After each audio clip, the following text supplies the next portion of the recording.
Hey, Andrew, man, I need your help. What do you need my help with?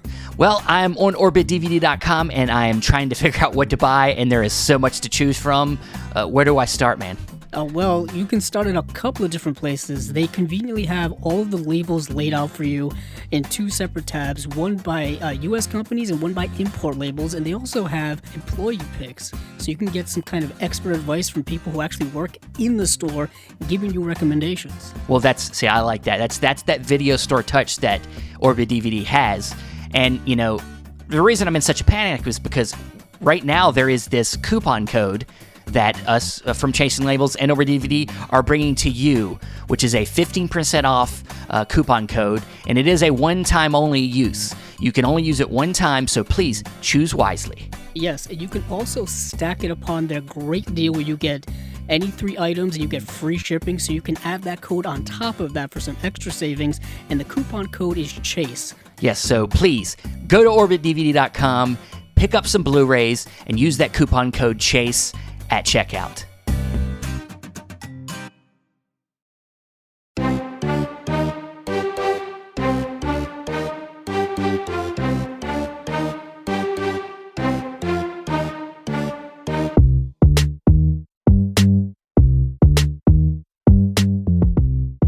Welcome to another episode of Chasing Labels. I am your host, Stephen Billings, and with me as always is your other host, Andrew Cabral.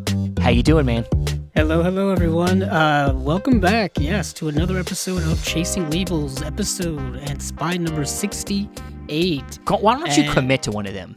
You say episode, but then you say spy. Just say spy because they're number. both. They're not mutually exclusive.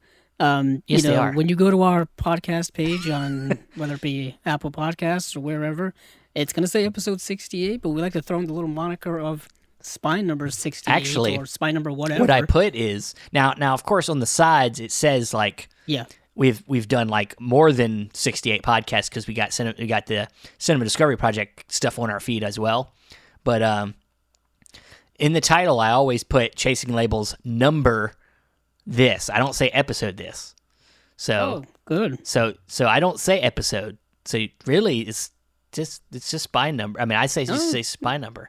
Oh, good to know. I'm just saying. This is spy number 68. I'm I've been saying it wrong this whole time. I'm saying you don't pay attention. You're not really paying attention like you should. Oh, that's very true. That is so okay. very true. Once this is over, I hand it off to Steven. Yeah. Just kind of like a handing over the baton. Yes. And then he runs with it, and then I just let him go. And then it's kind of like it's that mindset you have when you're in college or when you're doing anything that's really big. You prepare for it up until you can't do it anymore, and then once it's all out of you, you gotta decompress. You gotta let it go. Yeah, and then you gotta move on to the next thing. It's an assembly line for Andrew. He's always looking for the next thing to watch and be ready for the next week. Yeah. As soon as this as the recording's over every week, I'm moving right on to watching or you might have a couple days to like watch what you want, but then when Monday hits, you're like, okay, now I gotta my work week starts and I have to start watching things for the show. Yeah, to be honest, it usually recording on Saturdays that we're doing nowadays, usually Saturday night and then Sunday is catching up on stuff that I've wanted to watch all week, but I had to watch stuff for the podcast. And that's usually like the stuff that's, newly dropped to streaming or maybe stuff that's out in the theater or whatnot. And then you move on to preparing for next week because as we've learned doing this show, the news hits quick and hits fast, and then sometimes there's a lot of it. So you got to be prepared. Yeah, we got to be on your toes. We like to be as prepared for these shows as we can so that we're actually giving you some decent, content. So you're not just hearing us be like, well, this looks cool. All right, yeah, well, and next. the boutique label stuff, as many of the collectors and listeners know, it's so vast and so big now with so many different labels that the news is kind of always constantly around and constantly coming, and so you never know what's going to show up when. And then films are always becoming constantly harder to find, that's true. So then we have to fall back on, well, this looks cool. And not only that, usually for the most part, it's stuff we've never seen before. Yeah. I mean, and I guess that's as good a segue as any into getting into what we want to talk about first here on the new episode, and that is a group of 3 films from a brand new label, Steven. Yes. Well, new in the sense that their stuff has just come out, but they've been kind of brewing about for the last Well, I mean, this is little their while. first slate. This is their Yes. first. It's been First group. they've been trying to get as a lot of even established labels have had. There's been some production issues, I think, maybe getting some things together, but things finally fell in line, and the first slate from Australian label Chameleon Films has been Chameleon released. Films. And so we've been fortunate, as well as many other people, to get our hands on these first 3 releases. 2 of them directed by the same director, which is kind of nice. And it's a director I think both of Steve and I have become great fans of, in Johnny To. And also we have another film in there as well, which I liked. And these films are Breaking News, Summertime Machine Blues, and Exiled. And the first film, Breaking News, is Johnny To. The second film, which is Summertime Machine Blues, is a lighter, more comedy. And then the third film, Exiled, is a Johnny To film. And this is a neo-noir Western gangster film. It's kind of amazing. We're gonna kind of give these a review now. We'll kind of clip this out and put this on our YouTube channel as well, just so all of you can get a good look at what these releases look like, because it's a brand new company and they're trying out new packaging and all this kind of stuff. So what you see here are clear plastic Blu-ray cases for each film. They are all numbered too. So yes, you want to jump on this and get your number one. Number 1 would be Breaking News. Number 2 is Summertime Machine Blues, and number 3 is Exiled. And what's really cool is that they all come with booklets, which is kind of nice. Not really something you see too much these days, but that's really, really unique. And they do have reversible covers as well. Yeah. I don't know if you noticed that, Steven. I think the reversible covers are just mostly the same covers, but without the ratings. Yes. Yeah. Because I think this is an Australian company, in Chameleon Films. They usually have the ratings kind of similar to what the UK has, where this says moderate for mature violence. Yes. The other one's like PG for mild coarse language. Oh man, that's crazy.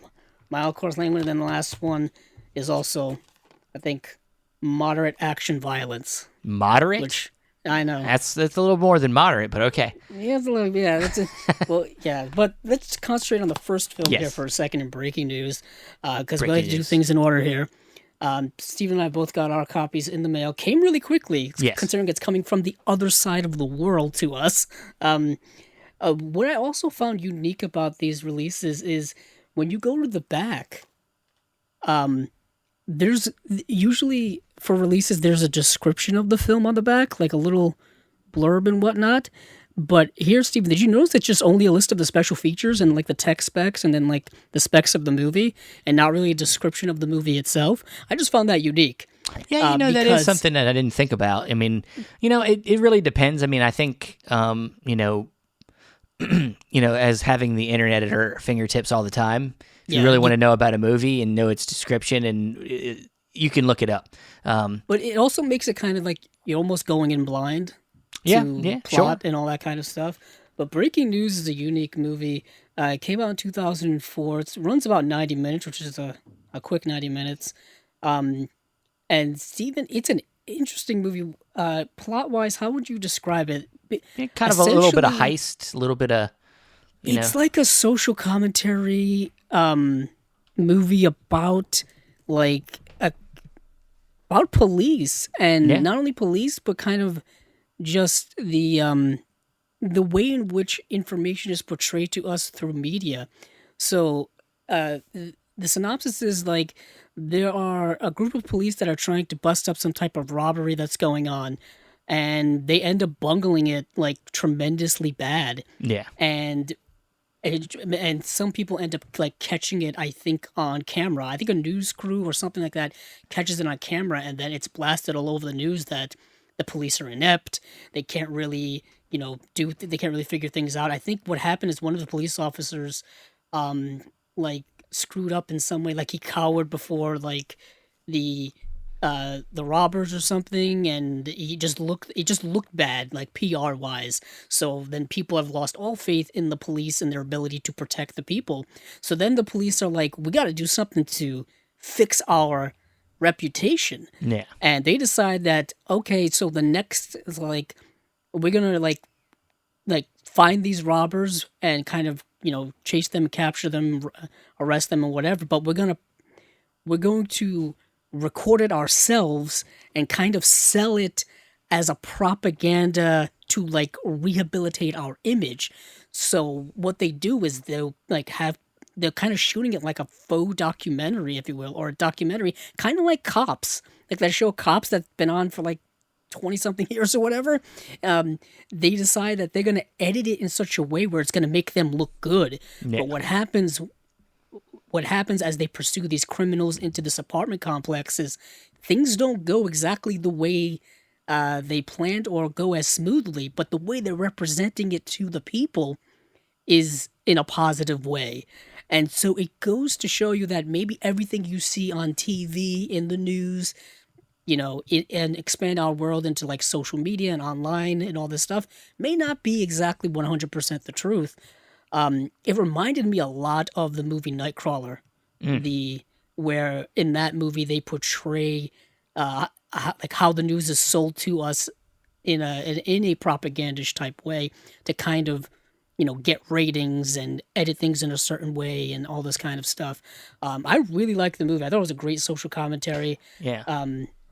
What did you think, Steven? I like the way it was shot too. There's a 7-minute. Dude, the opening is amazing. Is it 7 or 11-minute opening shot sequence of the movie? I can't remember the runtime, but it's significant and it's all one shot. Yeah. It's incredibly I can tell you, Johnny, the limited amount of Johnny 2 that I've seen, his ability to structure gun shootouts is like probably the best I've seen. His gun shootout scenes are just very good. Edited so well, staged so well. We were talking a little bit about it before the show, in that I think they bring up in one of the video essays here that he came from the same type of place and same type of schooling, if you will, of a John Woo, but his stylization is a little, how would you say, Stephen? I'd say a little more controlled. It's controlled, smooth, kind of a little slower paced, where John Woo is very fast paced, very quick cutting. His is more methodically, like paced, but very, very good. So I really like this movie a lot. And also there's a lot of special features I think we want to get into as well. And when you talk about the themes of how the media is used as a weapon in a way is also like, what is interesting about that too is also the cultural significance too, because we know that with China, there is like a government does have a lot of control over things, so it's kind of, in a sense, it's a movie kind of. It feels like it's a movie kind of fighting back against the government in a way about how it controls what's in the news. Yeah, not to get too political, but Hong Kong and China have a bit of a contentious relationship, if you will. That's a whole political story and a whole political historical background that I don't really want to go into because that's a whole other podcast. You did go to school. I did. I think I told this story before. One of the last courses I ever took in college was history of China. Yeah, and it is a deeply interesting history, especially the closer you get to the 20th and 21st century. But that's neither here nor there because we're talking about this release from Johnny To. But there is a new audio commentary by Hong Kong expert Frank Zhang, a propaganda duel, a newly extended video essay on breaking news, which is really, really good. Newly translated and improved English subtitles. The Melbourne International Film Festival 2004 Q&A with Johnny To. Newly unearthed interviews from Cannes with Johnny To from 2004, Kelly Chan and Nick Chung as well, the two actors in the film. There's a deleted scene, photo gallery, theatrical trailer. So that's breaking news. And just to pop it open real quick so we can move on, is you get traditional disc, and booklet here. Booklet is rather thin, but that doesn't, it doesn't mean that it's not good. But you do get art here. Make sure you're close to the mic, Andrew. I can't hear you. You can't hear me? Yeah, well, yeah, you're fading out. I'm fading out. Okay, so there's the booklet. Yeah, there's the artwork here. Great art.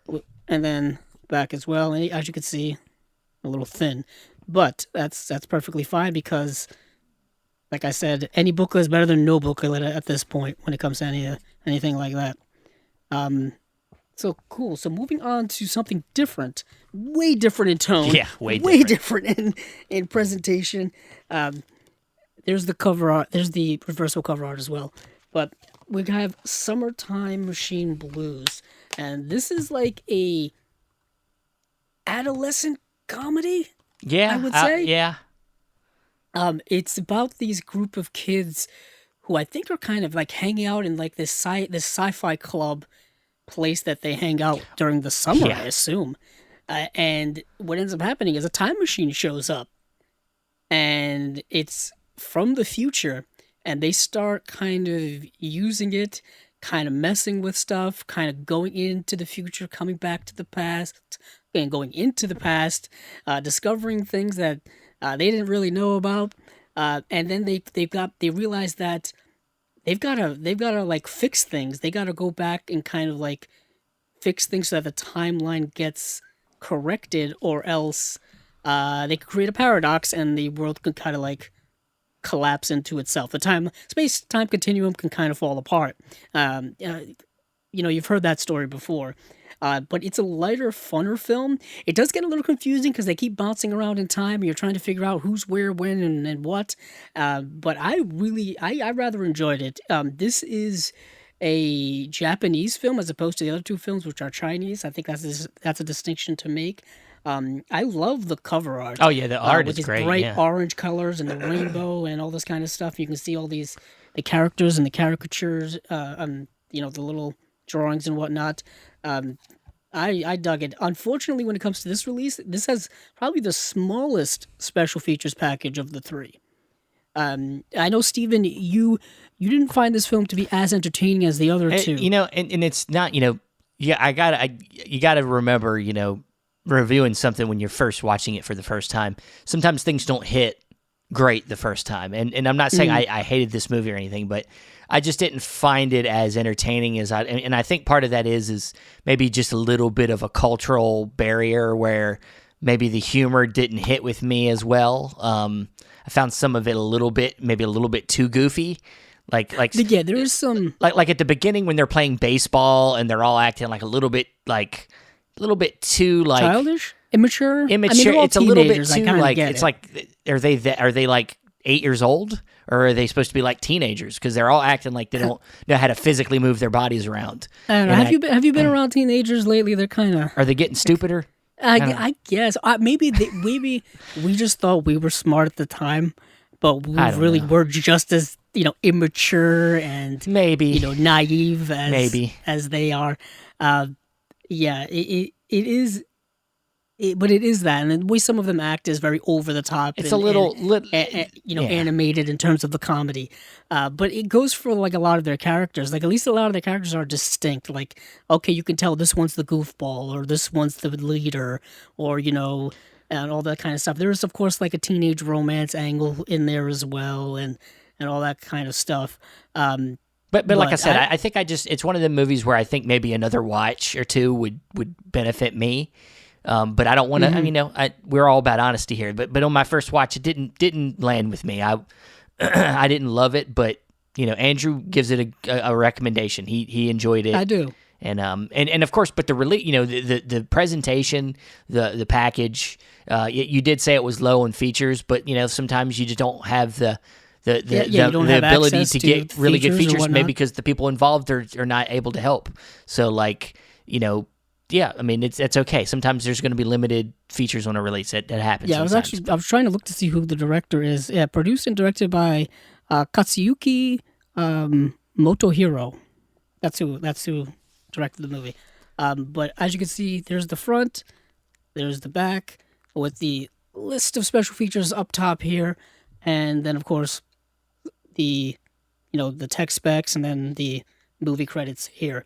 But for special features, it's got limited edition booklet with the new essay by film writer Haley Scanlon, original commentary by director Katsuyuki Motohiro and writer Makoto Ueda, with newly translated English subtitles. A new interview with writer Makoto Ueda, trailer and theatrical trailer, and that's it. Yeah. So opening it up here is usual what you saw in the first film. There's the disc. There's this booklet here. Once again, a nice. I'll say this: the booklets may be thin, but the paper quality feels a little nice. Yeah. It's kind of a thicker. I would say. Could you call that glossy paper, Steven? Yeah, it's a glossy. I don't know the difference between glossy and matte. Wait, I don't know paper. I don't know paper quality too well. I just know I can tell when one is thin and one is thick. But as you can see here, there's reading material inside. And I think sometimes it gets lost as being part of the special features. When you get a booklet, you're getting extra material. You're getting what could be a visual essay, but in just book form. You're getting right. So that in itself, having a booklet is its own special feature. Yeah, and then you got the reversible cover art as well, which is just the same thing without the label, without the rating label. Which I don't really mind the rating. It doesn't necessarily bother me, but I can see why. I mean, they do look kind of ugly sometimes, depending on the release, and I think that it's something that a lot of newer labels. We talked about it with Fran for Radiance. They're thinking about this when it comes to packages for American, especially American audiences, where they are giving you an opportunity to hide that rating logo with an alternative cover in this case, but with Fran's, having the removable card. So yeah, right, I think that's cool. It's a cool collector's thing that they're thinking about you. So kudos to Chameleon for doing that. So, and I did want to say one thing also, Steven. I don't know if you noticed this, but on the back at the very bottom where you get they usually have the region encoding. It says region B, but it plays in region A players no problem. Yep. I had no issue whatsoever playing it in my region A Sony player. So, So don't be kind of turned off. I played it on my Xbox 4K player, and there you go. So now, lastly, we get to a film that I think Steven and I both loved very much so. Yes, I think we both agree that this is great. This may be the best film out of these three. They're all, like I said, I like them all, but this film is a cut above the rest, and that is Exiled by Johnny To from 2006. 109 minutes, Hong Kong film. Man, what a film. Yeah. How would you describe the plot of this movie other than... I don't want to give anything away in terms of details, because I really want people to go into this movie kind of knowing the least amount possible. So I'll go with just the IMDb synopsis. Yeah, a friendship is formed between an ex-gangster and two groups of hitmen, those who want to protect him and those who want to sent to be killed. Yeah, they were sent to kill him. Yeah. And that is just the tip of the iceberg of this movie, because it's so much more involved than that, and the way the movie is told, the style in which it's told is so good. It almost feels like a Seven Samurai, but more of a Western. Yeah, it's like a slow, methodical Western, and what's interesting is it's a film that really takes its time in unveiling its plot and stuff like that. And it's not a straight action film or anything like that, but when the action hits, it's really good. And the acting is really good. The plot's really good. It's like I said, it's like a neo-noir Western gangster film. Because there's this guy who used to be, involved in organized crime, and then now he's not. But of course, once you're in, they really don't let you out. Yeah. So they want to kind of tie up the loose ends by killing this guy, and then his friends want to protect him, and then the people who are sent to protect him also end up wanting to protect him as well. So you mean sent to kill him? Sent to kill him, yeah. The people who are sent to kill him end up wanting to protect him as well. So you've got conflict of interest, you've got fighting back against authority, and man, and it's also like it's a grim film. It's not a positive film in terms of like, yeah, by the end of this you're gonna feel good about like what It kind of happens. makes me. you know? There's moments in the movie that made me think about The Departed, or like where there's like, I mean, especially when the one character gets killed, like gets in the middle of the Don't movie. give away anything. I don't want Yeah. to say that any character. I'm not saying any names, but there's a Oh, character that I'll gets. say this: there is death in this film. Like Yeah. it's not. It's like I said, it's not positive. You Yeah. know? But there's a particular character that gets killed, and it kind of like throws everything up in the air, and like how it happens is pretty rough, and like it just Gruesome. Like when it says moderate violence, it's bullshit. yeah, There's it's a there's little blood more than there's moderate. blood splatter I mean, there's everywhere. not like, yeah, I wouldn't say there's like guts hanging out or decapitations, but there is blood, there's bullets, there's death. There are things happening. And they talk about this in the visual essay about Johnny 2's style of gun shootout, and it's something I always thought was pretty cool with what I'm seeing is that he almost uses like objects as like part of the scene. Like they'll like you can use guns and they'll shoot doors, like, and the doors will fly across the room, and like, like they're able to use guns to move things, not just shoot people, like, and then like you'll see a lot of like curtains and loose cloths like floating in the air, and they use that as part of the kind of like the dance of the scene. It's almost very dance-like, some of these gun shootouts. They're so, like you said, methodical. They're so well It's prepared. so well designed. Yeah. They're not Really too, well like you designed, said, they're not quick cinematography. cutty. They're just perfectly timed. And this film has a really dour color palette. Yeah. Muted colors to really give you this sense of just this underbelly world in which you're living in. It feels almost not dystopian. I don't think dystopian is the right word, but it feels like it is of another world in terms of the setting. Like it doesn't feel like a modern setting. Yeah. It feels like something out of time. And it's really fantastic. And for special features, there's, like I said, a limited edition booklet featuring new essays by film historian Stephen Teo and Dylan Chung, 2 new audio commentaries by Hong Kong cinema expert Frank Chang, and then The Weight of Honor, a new video essay on Exiled, which is what Stephen was just referencing, a new interview with co-composer Dave Klotz, translated. Yeah, the score is actually very good. Yeah, I was gonna say that's the other thing about the film I really loved was the score, and the guy you said Dave Klotz. Yes, is really good. He goes through his career and talks about some of the other how he got into Hong Kong cinema, because I think he did a few other films for some Hong Kong directors. I think he did some, I believe, a Ringo Lam film maybe in there somewhere. But yeah, I mean he's worked with a lot of the Asian filmmakers, and yeah, I mean, he goes into this not using a lot of, I think he says in this film he uses a guitar, and that's about it. I mean, like, guitar's the only instrument. There's a lot of sampling going on in this movie. It's a very simple score, but it's effective. Like, it's, I really like it. This was actually his first feature film that he worked on the score for. Okay. If IMDb is to be correct in that, be trusted. He did do a TV movie. He did a TV documentary series, 1 episode, then another TV movie documentary, and then he did Exile to start his kind of feature career. Really great score. And then last thing here is the Cult of as Exile Dreams, the cult career of Josie Ho, and then the making of Exile, and then behind the scenes photo gallery. Hong Kong trailers ×2, so I guess 2 Hong Kong trailers and then the US trailer. And then opening it up here is probably going to be the usual display here of the booklet as well as the disc. The disc, which of course I have upside down. I don't know if that ever bothers you, Stephen. But, it doesn't. Yeah, okay.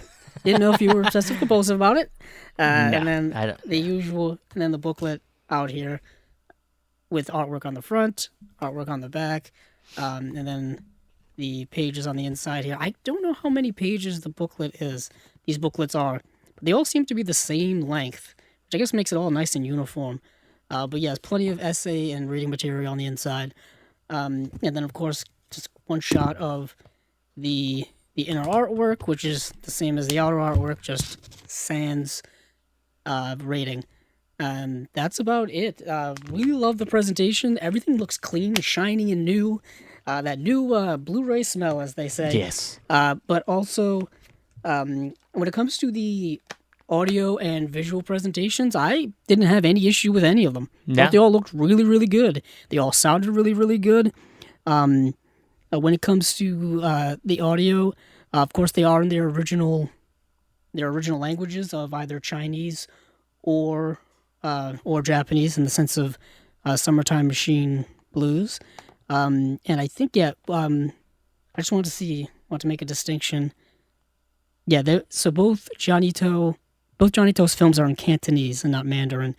They both come in 5.1 DTS Master Audios, and they both are LPCM 2.0, which is their original, probably like their original audio framing. And of course, English subtitles, unless of course you're fluent in Cantonese, or Japanese. Some people are. I wish I was, Steve. I think I told this before. I wish I kind of knew like every major language like fluently. Like that would be like a superpower I had.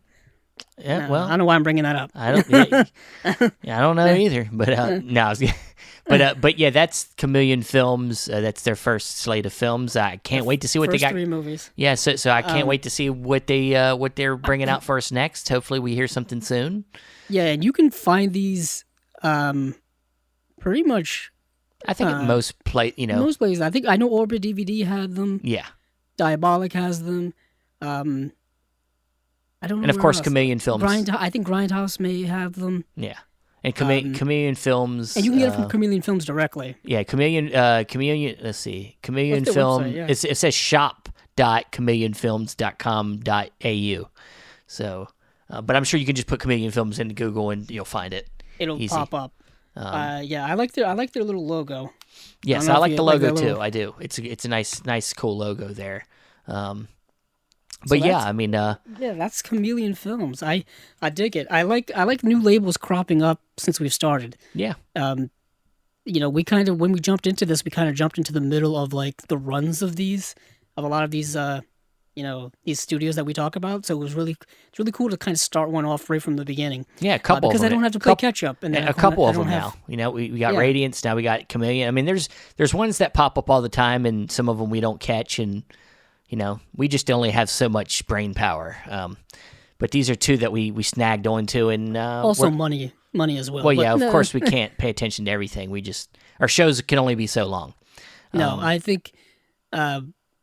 Yeah, because I know you know how I am. I usually jump in late to things and then have to go and like trying to track down releases, especially when it comes to like first releases. It's a good thing I tagged you about Married to the Mob today, right? Oh yes, Steven. Well, the thing is, I actually saw Brian Sauer, Just the Discs tweet before you tagged me, and I was actually gonna message Steven saying, "Hey, there's only 80 copies left," and then I saw that he tagged me on Twitter as well, and I was like, "Oh, he knows." I know.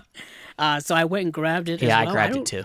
I'm gonna check because we're gonna talk about Vinegar Syndrome later on, so I'll probably check that to see if there's any copies left. It's done. Just out of curiosity. It's done. I already looked at it. Okay. It's already out. Way to kill the suspense there. Yep, you're welcome. Didn't want to waste any time on that shit later. I was like, no, it's already sold out. So, sorry guys. Okay. Well, spoiled your party. Say that, but it'll end up popping up probably online somewhere. Orbit DVD will probably get copies if they haven't already. Maybe they've got some because that ends up kind of happening a little bit when they sell out really quick. They before the retailers end up getting their copies, so you can kind of like sneak and get I'd pay attention. I'd pay attention to Orbit. Yeah, just in case, or other places. Of course, eBay you can do it, but those prices on eBay get kind of crazy. They get kind of crazy. But speaking of, I guess we're kind of going to jump into this week's kind of announcements. Not much going on this week. I don't know what's going on with September. It's a little slow month. We're building up to the end of the year. I think people are tired from the summer. I guess so. I mean, I'll say this: the weather is changing. The weather is changing if you live in a certain area of the country or of the world. But let's jump into a couple of announcements here and there. One I just found out, and I kind of just thrusting this upon Steven before the Great. show, so he's unaware, is 101 Films, which we've talked about a little bit over the time we've been doing this podcast. They've got 2 Blu-rays coming out. First one is Death Sport, which is getting a UK Blu-ray debut. It's a Roger Corman-produced futuristic gladiators on motorcycles B-movie classic from 1978, starring David Carradine. I don't think you need much more to sell you on that. Shoot, no, hell no. Damn. David Carradine? Shoot, Yeah, that was all I needed. It looks like just leather, people wearing leather on motorcycles in some type of dystopian future with gladiators and stuff. Gladiators on motorcycles. And then the second film is actually a film I've heard of, but I've never seen, is A Boy and His Dog. This movie is dystopian. It's a dark and like a darkly comedic road trip movie through a post-apocalyptic world where the friendship between a boy and his dog is the only currency that matters. World War IV lasted 5 days. Well, that's a grim prospect. And basically the Earth is just kind of a post-apocalyptic wasteland, and this boy and his dog are trying to survive in it. I don't want to say anything else about it because I think a lot of people have seen this movie. I'm way behind the 8 ball on it. And I know this has gotten a Blu-ray release before. Yeah, Shout Factory put out a Blu-ray of this in 2013. So that was quite a while ago. I think this movie may also have an alternate title of Apocalypse 2024, or is that just another movie? But it's this is a movie. This is a cult movie I've heard many things about before. I think it was streaming on Netflix once upon a time. I do want to check if Death Sport also had. No, it did not. I don't think it's had a Blu-ray release in the U.S. before. Because I know Shout Factory's put out a lot of. Actually, yes, it has. What am I looking at? Yeah. There's a limited edition release of 1,000 copies from Shout Factory that was put out in 2020 of Death Sport. So these have been available before, just 101's kind of picking up the mantle and putting them out internationally, or at least in the UK. So that is that. And they both come with, I think, special features and whatnot, so that's kind of a nice package. Next is from MVD. Their MVD Rewind Collection is getting another edition, and that is the Charlie Sheen and Emilio Estevez film Men at Work. This film was actually directed by Emilio Estevez. I don't know if you knew that, Steven. Have you ever seen this movie? I don't think so. Okay, but I'm a fan. I'm a fan of the Estevez. Mighty Ducks. Yeah. We talked about it, I think, last week or the week before. The Western. Young Guns. Young Guns. Yeah. Big fan of that. So yeah, I mean, I like Estevez. I mean, he's Emilio. Emilio. And then Charlie Sheen. This is the back when Charlie Sheen. Well, they're brothers. Well, yeah. I mean, they're half brothers, right? Yeah. Oh my God! I don't think they're full brothers. Now you're asking questions that I gotta look up now. Know. Because their dad is both Charlie Sheen, Martin Sheen. Yeah. And I'm pretty sure Charlie Sheen changed his name, from, what was it? What was Charlie Sheen? Yeah, it is his full brother, I believe. Oh, okay. Yeah, Charlie Sheen's real name is Carlos Erwin Estevez. And of course, he changed it to, professionally as Charlie Sheen because I guess it sounds better. His dad did it. Martin did it before him. Yeah, Martin Sheen. I mean, he wasn't calling himself Martin Estevez. Yeah. Martin Sheen's real name is Ramon Antonio Gerardo Estevez. Jesus. I guess doesn't quite show up on a marquee as well as Martin Sheen. Yeah. It's like almost one syllable, Martin Sheen. And so, yeah.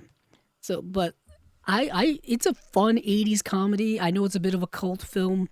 Men at Work, that's kind of MVD Rewind's thing, is putting out kind of They do put out a lot of comedies, which I applaud them for that, Yeah, so the plot of this movie, for those of you interested, is Charlie Sheen and Emilio Estevez's characters are garbage men who you know, who work picking up your garbage, and one time they're just kind of goofing around out and about picking up garbage, and they find a dead body in the garbage, and In the garbage. they're just at the wrong place at the wrong time, the wrong people, and they get caught up in kind of like this uh, political corruption, organized crime corruption type of thing, and you end up finding out like who this guy is, what's the connection to him. He turned out to be like a local politician, and they're trying to like hide this guy's body, but also trying to figure out what happened to him. And they end up getting caught up in people trying to kill them now because they have this body and this connection. They think they're involved. It's a whole big to do. It's a fun, it's a fun comedy. And yeah, I enjoyed it. I enjoy it for what it is. I didn't know Emilio was directing so early on in his career. Keith David is in the film as well. I thought he was hilarious. Actually, he ends up having to go on like a drive around with them because they're two guys who keep getting like in trouble at work by doing a shitty job, and you can just see like how this could happen because every time they go and pick up trash, they just end up like doing a shitty job of it. They just pick up the trash and throw the trash cans wherever.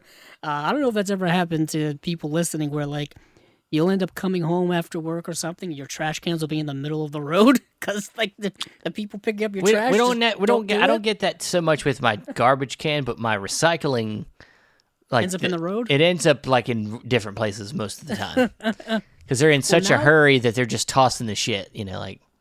Well, now it's gotten to the point where we don't even have like garbage men anymore. We have a garbage truck that comes around with a giant like claw type hand that picks up our trash cans, dumps it, and then puts it back down and leaves it. I feel like that's on a sidewalk. Slower. Like that. I do feel like that's a slower process. Yeah, but I guess don't know. Maybe they just have to pay less people so they don't cost as much. I guess. Yeah. I mean, I don't know. I don't want to get it into robots taking jobs, I guess. Yeah, I don't want to get robots. into all this garbage talk, but I mean, I just want my garbage put in the garbage can. But taken somewhere. I don't. More jobs. I think it's the same. Yeah. More jobs for more people, please. It's the same thing with our recycle bin. They got robots. Yeah. But yeah, that's Men at Work. There's no special features listing. All they have here is that it's scheduled to arrive January 24th. So this is like months down the line. I don't think Men at Work has had a Blu-ray release from anywhere else. Actually, it has. See, I keep screwing these things up. I gotta stop saying things before I look them up. Yeah, don't get ahead of yourself, man. So there was a Shout Factory double feature release in 2015 of Easy Money, the Rodney Dangerfield film, and Men at Work on one disc. It's now out of print. And I would not be paying the $119 that someone is selling it on eBay, on Amazon third-party marketplace. No, thank you. I do love Rodney Dangerfield, but I don't love him that much. No, sir. Because that Easy Money, hopefully it'll get an individual release sometime soon. But anywho, moving on to someplace else. Let's move on to Ronin Flicks. We don't talk about Ronin Flicks a lot. Ronin Flicks put out their own stuff. They have their own website. I know a lot of people buy from them, and they have a couple of releases here, one of which is a film I've actually seen, coincidentally. And that's the first one up here is Becky. This is coming out October 18th. This is the 2020 film starring Kevin James as an escaped like murderer who ends up... Kevin James like you've never seen him before. Kevin James like you've never seen him before. Except when you said that, when you saw that Welcome to the Boom movie, you're like, it's Kevin James like we've never seen him before. Like UFC fighting and stuff like that. Yeah. I still a big fan of King of Queens. So that's where I know Kevin James from the most. I've seen his stand up a few times as well. He's done like TV and movie work. He's known for being Paul Blart. Paul Blart Mall Cop 1 and 2. They did make a sequel. I do have the first film actually in my collection somewhere. I'm looking off into the distance. That's nice. As if I can see it on the shelf somewhere, which I can if I look hard enough. Stop looking. But I'm not going to do that. But Becky is a completely different kind of role for him, where he's like this sadistic murderer, escaped convict, criminal guy, and he ends up coming upon like this family who's camping out in the woods. The dad is portrayed by Joel McHale, and the girl is portrayed by Lulu Wilson, who plays the character of Becky. And this ends up turning into like a revenge, gruesome, like violent film. And it's like she's Becky almost versus playing, Kevin James. I was gonna say know? she's almost playing. This is almost the Home Alone movie we've always wanted. But in the woods. In the woods, yeah, Home Alone, where she's Macaulay Culkin, but she's like just killing people. Like she's willing to go that far. I don't want to spoil anything, but I guess it's a movie that you can't really spoil. Can't fucking spoil this movie. There's one where she kills one of the guys with like using, I think like colored pencils or something. Yeah. She uses like colored pencils, like puts them like between her fingers, kind of like Wolverine's claws from the X-Men, and like stabs the guy to death with them. And I was like, this is gruesome. This is great. This is great. What a way to use art and violence at the same time. This has got to be saying something about our society. I guess that's also true. But this has a few special features on it. It's got introduction. It's got some behind the scenes stuff. It has something called No Laughing Matter with Joel McHale. Okay. But yeah, that's Becky. Because I don't think this has gotten. Yet again, I'm gonna do my. You're gonna say it, and then you're gonna look it up and be like, oh, it had a release. Of course, it had a release. Of course, it did. It had a release in 2020. Put out by Quiver Films. I don't know who. Maybe that's who produced it. Because it is like a low budget indie kind of. Could be. Yeah, it is. It was like a low budget like indie film, and I don't know when it came out that year. I feel like it was one of the movies that got caught up by the pandemic and it went straight to streaming. I was just gonna say that same thing, where it ended up on streaming very, very quickly, and I think that's how a lot of people ended up seeing it, or maybe it came out right before the pandemic kind of shut everything down. I say that as I can actually look up the title, the release date on. Yeah, so it came out June 5th, 2020. So it would have been right in the middle of the pandemic. Right at the beginning there. Yep. Yeah, it came out a couple of months after things kind of really shut down. So it came out it would have come out on VOD. Yep. That's where I saw it. I think that's where I saw it as well. So that's Becky, but there's another release here that's put out by Ronin Flicks, and it's what's it called? Nightmare Man. I'm Batman. Yeah, I'm Batman. This is a film by director Rolf Kanefsky. Comes a brilliant gem of independent horror.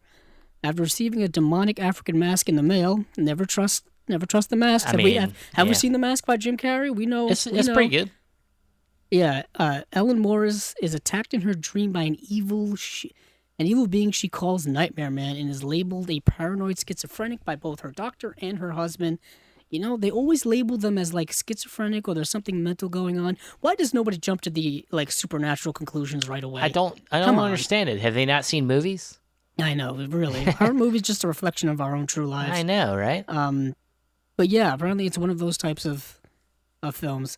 You're not sure if the demon is real or not. It's one of those types of movies. It says it's a throwback to terrifying slasher films of the 1980s. Nightmare Man is one hell of a fun ride that will keep you guessing until the very end. Interesting. Okay. Interesting. It does have a host of special features, and that premise actually does kind of has me intrigued. I'm always down for checking out something like this. I like indie horror. Indie horror is always can something be very, very good. Yeah. It can be. It could be hit or miss. It could be, it could be super simple and still be charming. Like it still has like something to bring to it. Because a lot of what horror is supposed to be, to the point and simple. Like you don't need to make it super complicated like a A24 movie. Trying to make it more dramatic and more, and that stuff's great. But sometimes a good, just straight to the point, just movie about something that likes to kill things works. I guess so. But moving on to another small slate here. Not really a slate. It's just two things that popped up in my viewing online is two films that are getting released by Shout Factory. And these are Shout Factory exclusives, I believe.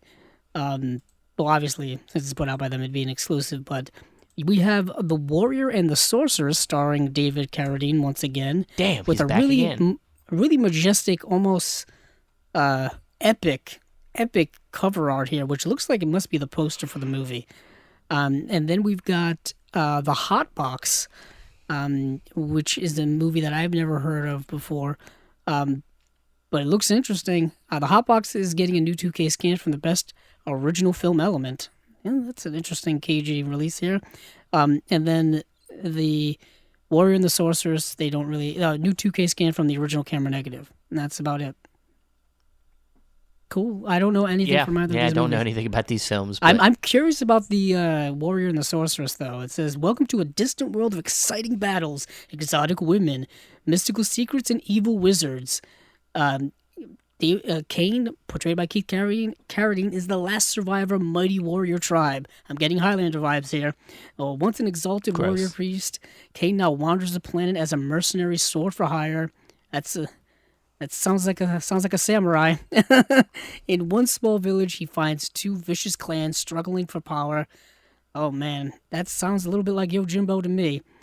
Kane becomes embroiled in the treachery, the battles, the mighty wizardry, and rampant debauchery. Stop making this movie sound like it's probably better than it is. Yeah, exactly. You keep building this shit up like you're like comparing it to like masterpieces. You're like starting to sound like Yojimbo. You know, this like could be Highlander. 2001: Space Odyssey right here. Kubrick wept when he saw it because it was so good. I'm thinking maybe Tarantino thinks this is maybe one of the best movies ever made, but I don't know. Yeah, that probably does. But I'll say this: The Hot Box is, I think, produced and co-written by Jonathan Demme. That's something that's interesting to me. That is interesting right there. I'll take that. That's legit right there. That's the way you sell a movie right there. That's legit right there, what you just said. But shall we move on to some more legit things? Yeah, I say we move on to, where do you want to go to? Do you want to go to Severin? Yeah, let's go to Severin. Let's go to Severin. So Severin had a list of 3 films. Steven, tell us what those films are. Oh, well, we got 3 films. They're all films by one of the mainstays of Severin releases, Bruno Mattei. So we got 3 action films for you here. Some of them being a little bit more action adventure. First one we have here is a movie called Cop Game. Then we have a film called Born to Fight. And then Double Target. So, yeah, I know a couple of these were available on YouTube. Yes. I was not able to watch any of these, unfortunately, because my life is all full of baby poop and pee and no sleep. So I had no chance this week. And we're recording a tad earlier than usual. So right. And my life is filled with the exact opposite of Steven's. So which is none of that. That's great for you. So I got to watch all of these. Fucking great for you. So Double Target and Born to Fight are both available on YouTube in all of its action, explosive, spectacle glory, if you will. I think these films are kind of known as, I didn't know this, nomsploitation, as in like... well, yeah. I mean, I guess you could even say... That's the way they're selling it, as like nomsploitation. You could even say... I didn't know that was a thing. Well, I mean, like, really, honestly, Rambo 2 is like nomsploitation. I mean, it really is. I mean, it's... Well, one of the movies in here is literally like the same plot of Rambo 2, where like this veteran, this like badass like Vietnam veteran has to go back and like rescue his buddies who were in a POW camp. Yeah. Born to Fight is that premise. He has to go when a badass Vietnam veteran is hired by a television reporter to return to the jungle hellhole where he was tortured as a POW. The fuse is lit for betrayal. Shit, that's almost that is almost the Rambo 2 plot. That is First Blood Part 2. Yeah. like he literally has to go to the old POW camp that he was at to rescue his old colonel's like he's like finds him in like a construction site working like fucking in a damn like building railroads and stuff. Whatever the fuck he's doing. Like outside, half naked. We know Stallone back then. And he's like, you got to go back. And he like has all these like, PTSD flashbacks of being tortured. And then he has to go back there and fuck shit up. And it's the same fucking movie. Yeah, it is. So there's a brand new 2K restoration from the original camera negative. And then there's an extended 93-minute and theatrical 90-minute cuts of the movie. Those 3 minutes, who knows what they could hold. Shit. I'll tell you, these movies you don't watch these movies for the plots. I'll be honest, you throw No? the plots out the window, and it's just like massive machine guns, bullets spraying everywhere, action and explosions, and that's the game.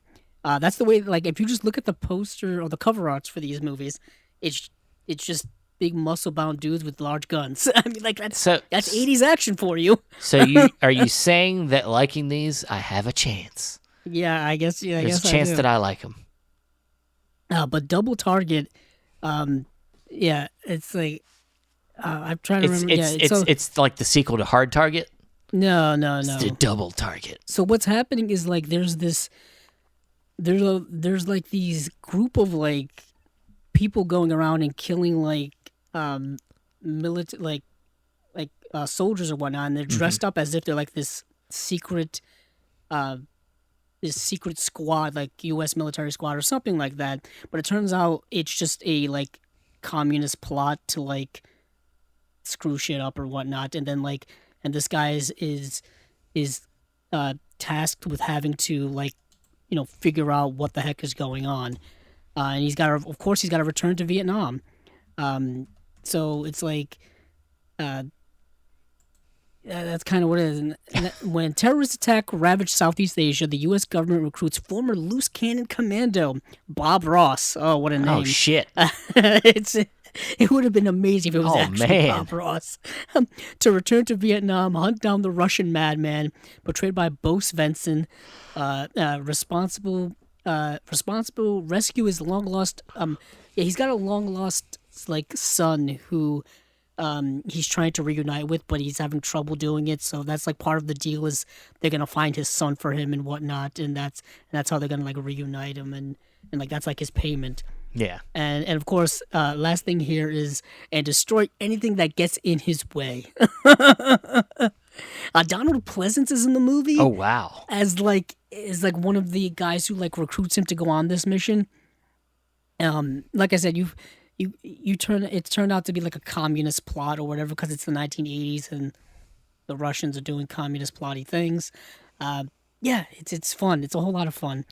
Then Cop Game is, it's another one where it's just, in the final days of the Vietnam War, a squad of rogue U.S. soldiers begins slaughtering American officers, but then a tough Army investigator portrayed by Brent Huff and his partner are assigned to the case. They'll tear apart Manila as Saigon in a frenzy of machine guns, car chases, stock footage, an airworm theme song, and some of the most brain-scorching miniatures in 80s Italian cinema. I love the way they're selling this movie.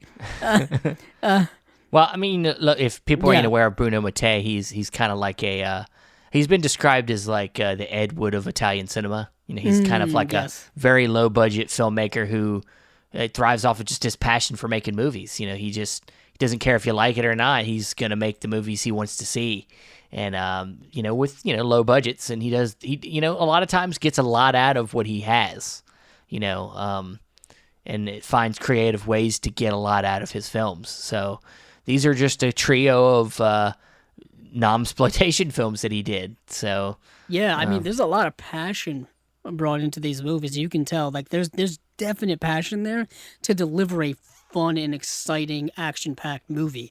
I mean, acting and plot be damned, but damn, it's going to be a lot of fun. And that's kind of what you get with these movies. And yeah, so you know what you're getting. It's the Mattei Mayhem bundle. That's the way Severin is selling it, where you can buy all three of the movies together in one bundle, or you can buy them individually, depending on what you want to do. But yeah, that's Severin. That's Severin for this month, or for their upcoming slate. But moving on now, Stephen, I think it was appropriate for us to move on now to Vinegar Syndrome. Yes. So Vinegar Syndrome is having a flash pre-order for Black Friday. Yes. And by the time this episode will be up, I think this will be over, so it's not really, something I don't know if people can, if you're hearing this for the first time, you probably missed out on it, but these will be available, I'm assuming, for their Black Friday sale or something like that, right, Stephen? Yeah. I think it's thing. Near the end of the month, near the end of November. Yeah, because this pre-order flash sale is only available until like this coming Monday or something. Yeah, and then it'll be off the board, and then it's now you won't be able to buy it Sunday. again until the sale comes. And I did go ahead and do a pre-order on one of these. And, yes, you we did. will 'cause talk there's about it because it is probably the most talked Do you about. want to talk about that first, just to get it out of the way? Let's get it or out you of the wanna- way, man. Yeah, so they're putting out a new VSU, their Vinegar Syndrome Ultra sub-label, is putting out a new edition. This is their 4th release of that sub-label, and it is Roadhouse, starring the one and only Patrick Swayze. I did not see this coming. Well, Did not see this coming. Dude, they surprise you. Vinegar. That's the thing about Vinegar Syndrome is they always, they're known for a lot of obscure horror, a lot of obscure kind of indie stuff, and every once in a while they'll surprise you with like something that is a little bit more on the. It's a lot of times it could be cult, but it's also kind of like in the popular culture. Like, even last month we got Amityville Horror. That's something that's pretty well known, that people have heard of. It's. Every once in a while they'll surprise you with a big release, like even Thriller. Thriller's kind of it's a culty, but it's known. And Roadhouse is in that it's a little bit more mainstream because Patrick Swayze's in it, but Yes. it's part of that that kind of field of vision where we have like something that's they were able to get a hold of. I mean, there's been many Blu-ray releases of Roadhouse, and Yes, they now have. I think this is the first venture into 4K for this movie. So Yeah, we should mention that the VSU titles are 4K yeah, titles. So far, they've all been 4K titles. yeah, The VSU titles that we've gotten so far have been Beastmaster, Six String Samurai, and Cloak and Dagger. all And this will be the 4th one. all good ones. They're all Good ones with Yeah. gorgeous, hard case boxes. the magnetic case is my favorite. Magnetic clasps. God, it's awesome. Yeah. Beautiful artwork. The artwork on this is awesome too. You got Swayze front and center, of course, because he sells the movie. Yeah. This is people love this movie. And let's not forget Sam Elliott in this Sam movie. Elliott's in it. Ben Gazzara is in it. Kelly Lynch is in it, and she's like the love interest.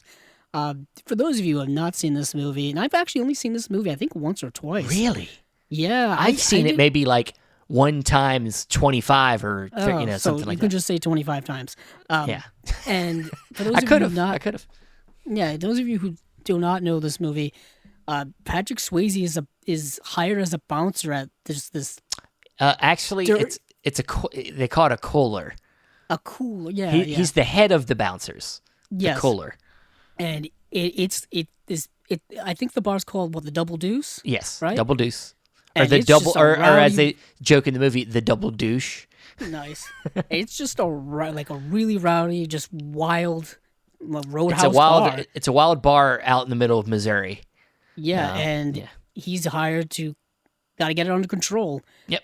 He brings his buddy in, portrayed by Sam Elliott, to kind of help him out. He doesn't. No, he just shows up.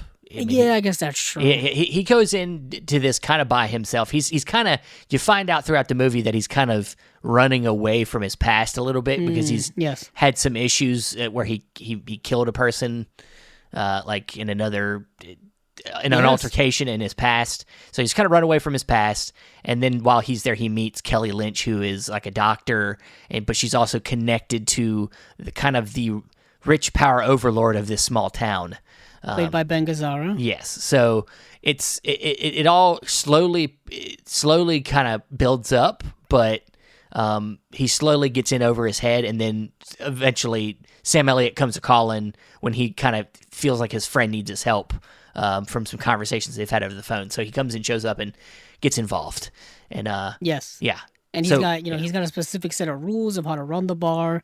And it works. all this kind of stuff, and And it works. Yeah.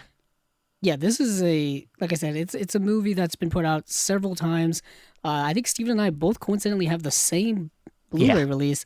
So, man, how many times has this movie been put out? So, this movie was originally put out on Blu-ray back in 2009, and it's gotten re-release after re-release of the same exact disc up until about 2016, where Shout Factory put out a collector's edition of Roadhouse, which they gave it a new transfer as well as extras and all that kind of stuff. I don't know if those extras are going to transfer over to this. They haven't really given us a list of extras yet for this release, so that remains to be seen. The only thing they've kind of mentioned is that there will be a making of documentary, I believe. Yeah, and there is a making of that already exists. That's actually an hour and 3 minutes. It's called "I Thought You'd Be Bigger," the making of Roadhouse. So the Shout Factory release from 2016 had 2 audio commentaries, and then the second disc that was completely dedicated to extra features. And I don't know if all of those are going to end up over. I don't know any of that. I know that it looked really good. I remember trying to buy it for a number of years, and then of course it went out of print rather recently over the last couple of years. So hence, I'm assuming Vinegar Syndrome must have picked it up. Yeah. It does say that the making of doc is exclusive, so maybe it is new. Okay, maybe it's a new one. Yeah, an exclusive making of doc, so maybe it's new. Yeah, so the Shout Factory release was from a new 2K scan of the interpositive, supervised and approved by director of photography Dean Cundy, who people probably know who that is. He shot many a film that people are aware of, but the original MGM release from 2009, which I think is what the Blu-rays that Steve and I are both based off of, this is a derelict release. This is a release I wouldn't recommend anyone to buy or own. It's from an MPEG 2 codec. It doesn't look very good. I think I only bought it because it was in like the $5.99 Blu-ray bargain bin at a Best Buy. And there's something and it came cool with a red case. And I was gonna say that red case. You just like, okay, I kind of want that red case grabbed me, and I was like, I kind of want Roadhouse, and I think I bought it. I think I bought it in 2015, which was the year before that collector's edition came out. So I was like, I'm not gonna get it. And of course, that MGM release has been released, the one that was released in 2009, 2010, 11, onward and onward. But this one looks like it's probably going to be the definitive release, hopefully. Yeah, at least like packaging wise. It's a new 4K scan of the original camera negative. So it's... that's what intrigues me the most as well. How is this going to look in 4K? Because it's not an aesthetically pretty movie. I mean, you're in a grungy, dirty bar. Whoa. And all that kind of stuff. There's some scenes of him outside doing like Tai Chi and stuff. Yes, so if anything, Swayze's going to look amazing. And we already do, there are some screenshots on Vinegar Syndrome's website already. So you can get a kind of a taste of what it's going to look like. So that's really cool. I think this is the one that caught everybody off guard. Like Roadhouse. All right. So they are going to release 5 new titles, I think, for that Black Friday, and they announced 3 of them. I don't think this was one of them. No, they announced 3 of them, and then this was, I guess, just an extra kind of VSU release. But they are releasing another 4K that's part of the 5 movie Black Friday title list, and that is Invisible Maniac in 4K. I saw this movie late last night, and this is an interesting movie to watch at, I don't know, 4:00 in the morning on a Saturday morning. This is a movie actually directed by Adam Rifkin. I think this is like his 3rd movie he ever directed, and Adam Rifkin, I think a lot of people know, because he shows up on a lot of like horror-centric documentaries and special features and stuff. He also directed, I think he directed Burt Reynolds' last film, The Last Movie Star. I think that was Burt Reynolds' last movie. He also directed Detroit Rock City. Yes, he did. Yeah. He also directed the movie Look, as well as, I think as well as also the showrunner or the producer behind the TV series based off of that movie. And that movie's all about like voyeurism and stuff like that. Very Hitchcockian, of course. Look is the lies, betrayal, and desires of 9 different groups of people are revealed as they live out their secret lives in the sight of the security cameras that capture our every movement. So the movie is kind of done or shown or portrayed through the vision of security cameras. And just the idea that there's always someone watching, and how the unsettlingness of voyeurism and things like that. As we know now, coincidentally in society, God, it's there are so much cameras worse. everywhere. Yeah. There are cameras everywhere. You know, you could be You're holding one all the time. you're holding one all the time. We're on one right now. I'm Jesus. talking to Steven through one right now. So the whole world is watching, as they say. So this film, The Invisible Maniac, is a movie that I think was his, like I said, his third film, where he was he was credited as Riff Coogan and not Adam Rifkin. So an invisible scientist escapes from an asylum and teaches high school physics to teenagers. And this movie is darkly comedic, disturbing, odd, um, uh, over the top, what's the word? Um, uh, I can't even think of the word right now. Yeah, well, Completely blanking on it. thanks for Yeah, it's but yeah, this doctor kind of develops this serum to turn invisible. I was going to say it's And kind of he's like just- Hollow Man. It's very much like a less serious, more goofy version of Hollow Man. But this guy is just kind of, you get a reason why he's mentally the way he is, because you get a scene at the very beginning of this film depicting his childhood, and of course he comes from an abusive childhood, as a lot of kind of mentally disturbed people do in a lot of these horror films. And he ends up kind of developing this invisibility formula, and he ends up abusing it, and he ends up kind of just attacking these female students at the school he ends up teaching physics at. And the movie's just exploitative. It's just like there's so many scenes of just nudity and stuff like that, and murder and whatnot. There's one scene in this film, I almost don't want to spoil it. So he ends up killing somebody with a sandwich. I don't want to say how, but it's like a submarine sandwich that he ends up like choking somebody out with. Hilarious. Hey, it's easier than you think. It's probably easier than you think. It probably is. People don't think to kill people with food, you know. And and he has the most maniacal comedic laugh.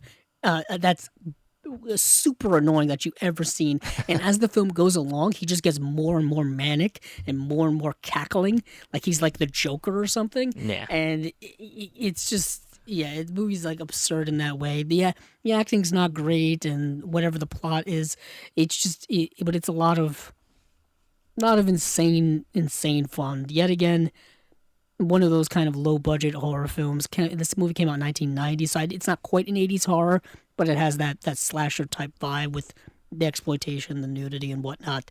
So that's the Invisible Maniac, which is coming to you in 4K from Vinegar Syndrome very, very soon. And I think yet again, it's one of those where the extras are to be announced. Right. Well, I think another one that's pretty exciting I think I've seen for some people is the Ringo Lam film, Burning Paradise. Burning Paradise, which is honestly the one I wanted to watch the most out of all of these. I had already seen Roadhouse, so obviously I was all set in that department. But I wanted to see Burning Paradise. This is not available to stream anywhere. You can't rent it. You can't stream it from anywhere. It just looks cool. I love the cover art. I wanted to see it. For those of you who don't know what it is, after the Manchu government sends soldiers to kill all of the Shaolin monks, a young disciple named Fang Sa-yuk is captured and held captive in an underground work prison known as the Red Lotus Temple, run by a sadistic warden named Kung, who enjoys torturing his prisoners both mentally and physically. The Red Lotus Temple is a booby-trap-riddled hell from which no one can escape. Thrown into a pit full of corpses and left to die, Fong must rally the other prisoners to fight back against their evil captors if they have any hopes of escaping a fate worse than death. Yet again, it's a martial arts film that I think is from Golden Harvest, if memory serves, directed by Ringo Lam. And I really wanted to check this out. This is actually something I kind of want to get maybe during that Black Friday sale. Yeah. All right. Well, yeah, I'm. We've seen a lot of Ringo Lam. I think coming from Eureka, has put out a lot of his stuff, and it always seems really entertaining. I always, he seems to be kind of one of them, like, mainstream. I mean, I don't know about mainstreamy, but he seems to be a workman filmmaker that did a lot of good stuff. So I definitely want to check it out. Yeah, I'm checking out the screenshots on Vinegar Syndrome, and it just makes me want to watch the movie even more. But there's actually a collection that's another title that they announced, and that is the Homegrown Horrors Volume 2. And this has 3 films in it of Moonstalker, Dead Girls, and Hanging Heart. All directed by different directors, and I did actually get to see all of these. And my goodness gracious, Steven, these are definitely homegrown horror films.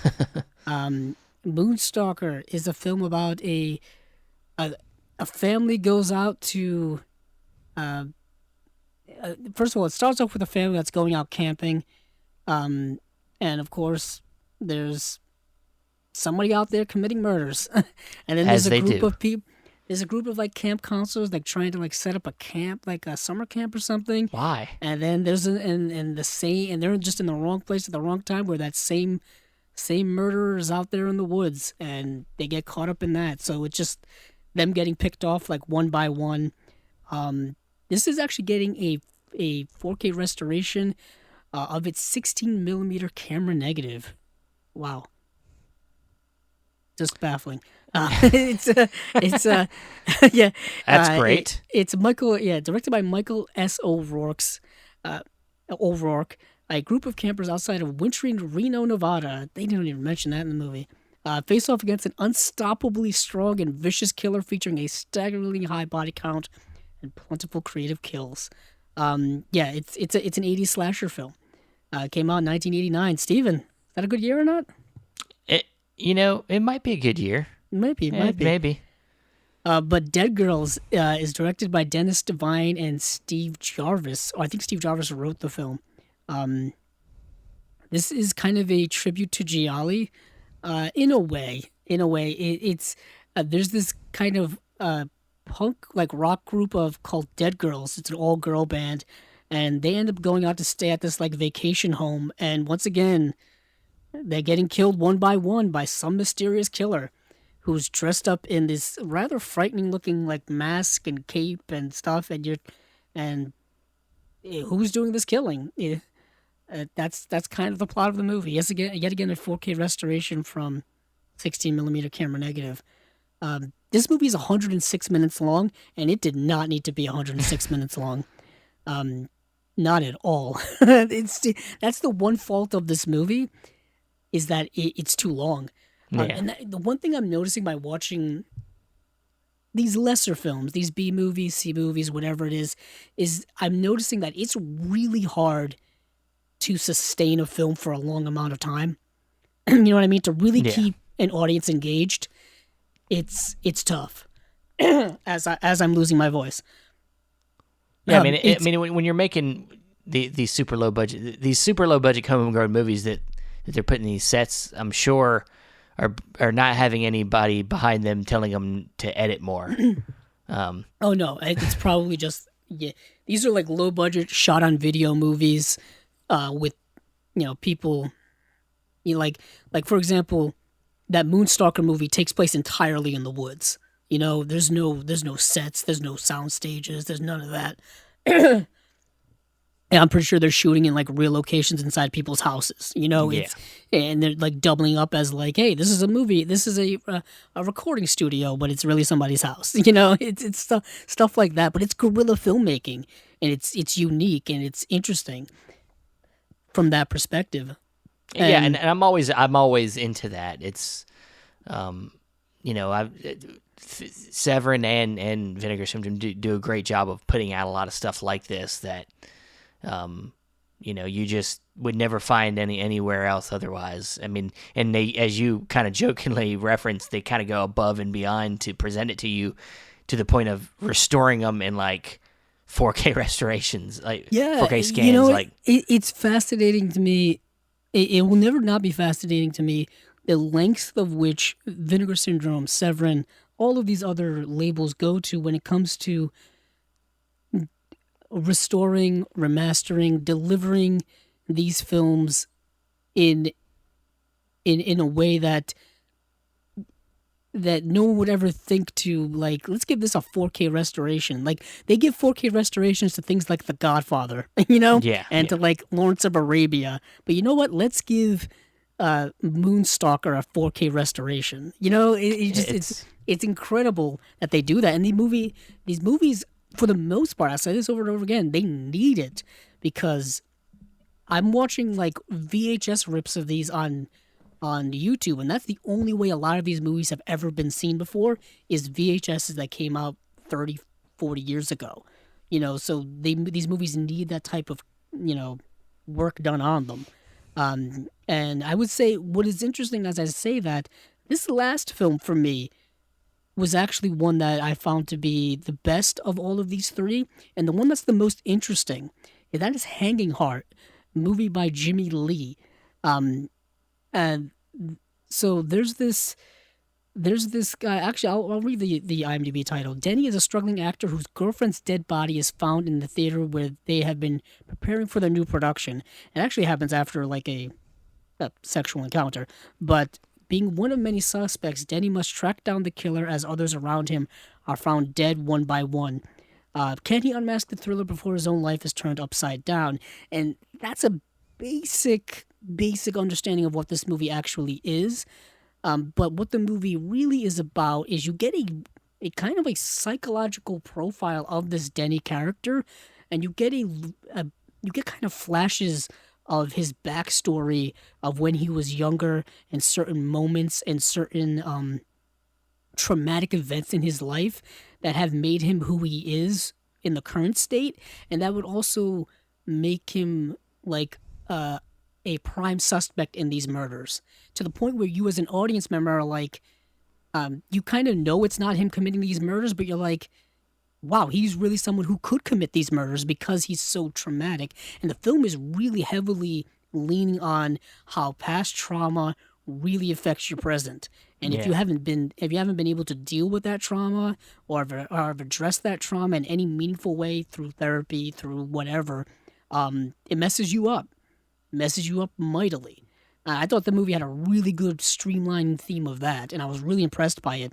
And also the flashbacks that you get were shot in like black and white stylized to kind of differentiate from the present, and I thought that was really cool. So I really kind of like this movie a lot. Like, I thought it was the better of the three. It does fall on some type of really bad 80s horror tropes of dealing with certain LGBTQ themes, where like they're relying on that as kind of portraying that as a horrific trait, like, oh, this is the reason why someone is mentally disturbed or has mental issues because they're queer or they're gay or they have those tendencies or whatnot. And I was like, that's such an 80s trope. It really doesn't sit well today. But I thought the movie was really good overall. Yet again, no really extras are being brought up here, but this is getting a new 4K restoration from its original camera negative, which I think is really cool. Also came out in 1989. Maybe that'll sell you on it, Steven. That might put me over the hump of buying this. Yeah, I'm actually surprised this isn't getting an individual release by itself. Like, out of all the movies, I can understand why these first two movies would be in this box, but this feels like a movie that could have gotten an individual release by itself, and I think it would have been justified. Like, I think it would have been justified. I think. But hey, that's cool. Brad Henderson talked about that a little bit. He's like on the fence about box sets because he thinks that a lot of these films just would benefit. He wants them to be single releases so that they're not buried in a box. Because sometimes you miss out because you're not really interested in. Let's say like this is a three movie box set. Let's say you read the synopsis of the first two and you're like, I don't really like these, but the third movie is actually really good. Some people get turned off because they don't want to. They don't want to buy. They don't want to buy a box set. They don't. That's also true. Yeah, I kind of like. We're biased because we like box sets. We like them, but when you look at films that you've never heard of, it might just automatically turn you off. That you're like, oh, here's a box set full of films I've never heard. Some people are not curious like we are. Yeah, they won't. Yeah, they won't. Well, that's kind of why we're here. We're here to tell you if these are worth your while, or if these are good. I'll say this. Yeah, I know I didn't get volume 1 of the Homegrown Horrors. I don't even know if it's still available. What are the odds that the first one is still available, Steven? There's bad odds, but I mean, no, it is. This says over 1,000 copies left. Oh well, good, nice. So people can go back. Nice. But I'm actually I'm actually glad because maybe I may go back and get Volume 1 at some point so that I can have Volume 2. I'm one of those people, Steven, where I hate not having, if there's like volumes of stuff, I hate like buying like Volume 3 before I buy Volume 1 or buy Volume 2 before I buy Volume 1. I know there's no real, like, these aren't connected in any connective tissue way, but it's just like, it bothers me. It's the collector's. Is that an OCD thing? I think it's an a OCD collector's thing. habit, man. We like to have everything. I like to have things in order. I like to get them in order too. Yeah. Like, I feel guilty if I bought this Volume 2 before buying Volume 1. Or even if anything, I feel guilty now that I watched all the Volume 2 movies before watching the Volume 1 movies. Oh, I hate myself it's now. It's fucking you up. Now you're gonna have to. Now we know what your tonight's gonna be. I know. I'm gonna track down these movies. But yeah, that's it for Vinegar Syndrome. That's all this stuff. They do have a sale going on now, but like we said, by the time this is up, the sale will be over. But I'm pretty sure many of our listeners have already dove into it or know about it because I got my email saying that. Things do sell out fast during these flash sales and during these sales. So keep your eyeballs out on the quantity levels because, like I said, I almost missed out on a Fun City edition, and I would have, kind of been out of luck. Yep. But as I say this, I'm actually looking through see if I'm gonna miss out on any other ones. But that's just me doing stuff during the podcast I probably shouldn't be doing. Yeah, I do the same thing. I've been half paying attention to a baseball game. Oh. It's fine. Oh, okay. So it's we're both lying to each other. We're both not really into this. No, I'm just, I know. Clearly, this is just to pass the time. This is just because we're trying to get away from something else. I don't. I'm just kidding. Isn't that what life's all about? Always trying to. You're avoiding one thing by getting into another thing by getting into sometimes, or you're just truly passionate about something. That's very true. Let's hope that's what that is that we're doing. But with that said, Andrew, where can you be found?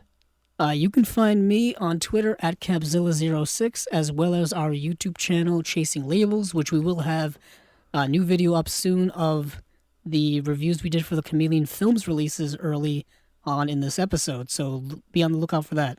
All right. And you can find me on Facebook, Stephen Billings. You can find me also at the other Chasing Labels pages, whether it be our Instagram, our Twitter.